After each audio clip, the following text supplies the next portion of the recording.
This is the plan that they follow. It's in your notes. They started off building a coalition. And then after building the coalition, we started doing research on how other schools have solved this EL problem, right? Then we created an action plan. What did we create, everybody? What did we do? Okay, because here's the thing.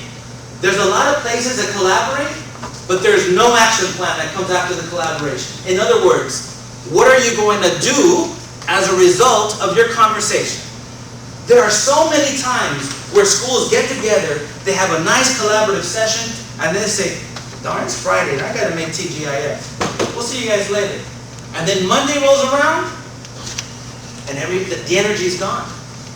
Action plans are very important. And then after that, we create, what is it we create? Then what do we do with the action plan? We implement it, then we meet periodically to assess and realign the plan, and then we start all over again. This is just a very simple flow chart that we at Baldwin Park High School created, and that we look and see that our task forces are following. Now, I said task forces, right? We have more than one SWAT team. When a group of teachers got together and they said, you know what, that's amazing what the EL task force is doing, but our thing is attendance, because we've got an attendance problem in our school, so what did they create? The attendance task force. Not the attendance committee. It's the attendance task force. And then another group of teachers got together and said, you know what, we want to create the Casey task force. The Casey task force is that California high school exit exam. We want to create a task force that's going to create results around the Casey test. And ladies and gentlemen, we've just gotten the results in the last 2 weeks. We went from 32% proficient to 52% proficient because of what these teachers on this task force did. Now, am I the leader of any of these task forces? No. Because I knew that if I was going to be the leader, the principal, people would only do it because I'm the principal. I needed teacher leaders. And so teacher leaders became the leaders of these task forces. We have one more called the Dual Language Task Force. And all task forces, I'm happy, are doing great. What was number 4? Okay, so what do we got? Well, number 1 was what? Mission statement. Number 2? Number 3? Number 4? Collective inquiry. Man, you are good.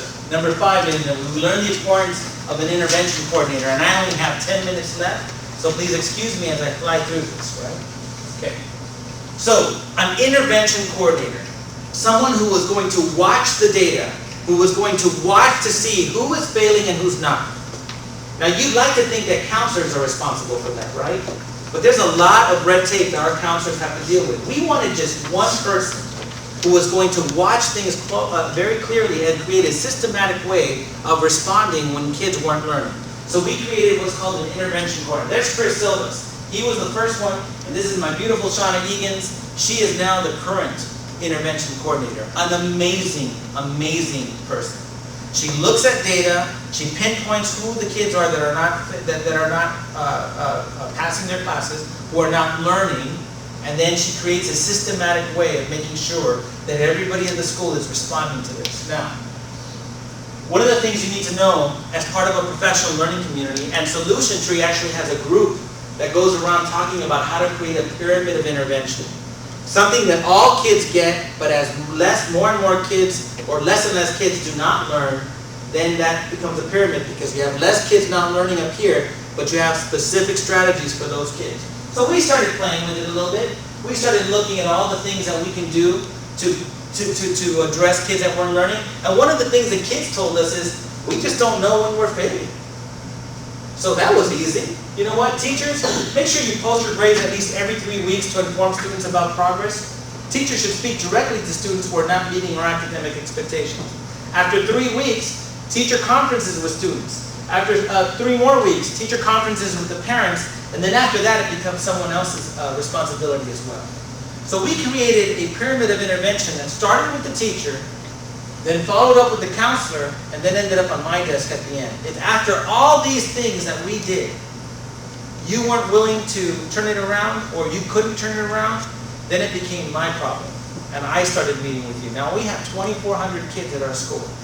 And you better believe that I started meeting with all of those families. And sometimes I would bring them in groups of 10. Because I didn't have time to meet with you one-on-one. And I said, listen, we're all here because we've tried some things with Johnny and Mary, and they're not learning. So parents, we need to figure out what we're going to do. Well, this was too much conversation. And so Shauna Egan's decided to use our our small learning community and made it more so that each team of teachers, now each color there represents a different group of 25 teachers with leaders at each grade level, and she created a system that allowed for these teachers to respond. Okay? Now again, I don't have time to go into it, but there is a book out there. One of the authors is a gentleman named Mike Matos that talks about the pyramid of intervention. It would be worth your time to look at this because this has made a huge difference. This is our new pyramid of intervention. On a paper, and all of a sudden you lose it. I had that happen to me when I was writing my dissertation. I just about died. I had 10 pages and I was blown. Didn't save it. But now computers are systematized, where like if you lose it, the computer will tell you, hey dummy, you forgot to save. So we saved it for you. That's a beautiful system inside the computer, right? That just makes sure it happens. We need to create systems at our school. Systems that say, on our watch, you're not going to fail. And every time you try to fail, something's going to happen. Our school is going to respond in some way, somehow. I'd like to recommend a video. You can buy it through Solution Tree. Solution Tree is one of the consulting companies I'm proud to be associated with. But I love this video. It is a cheesy video, but it sends the point. It's called Through New Eyes. And it's a poorly acted out scenario of what a traditional school looks like, and then what a PLC school looks like. And in the video, there's this really, really bratty kid who doesn't want to study, doesn't want to do well in school, and the first way he fails in a traditional school. Because basically, in a toxic culture, we put the responsibility of learning only on who? The student. But in a PLC, we build a healthy culture where we basically say, look kid, even if you don't want to learn, on my watch you're going to learn. Because if you're going to come to Baldwin Park High School, we're in the business of saving student lives, and so don't let me get bad with you. Okay, we're going to learn. Okay, and parents, you're going to be part of the equation. Now, are some kids harder than others? You better believe it.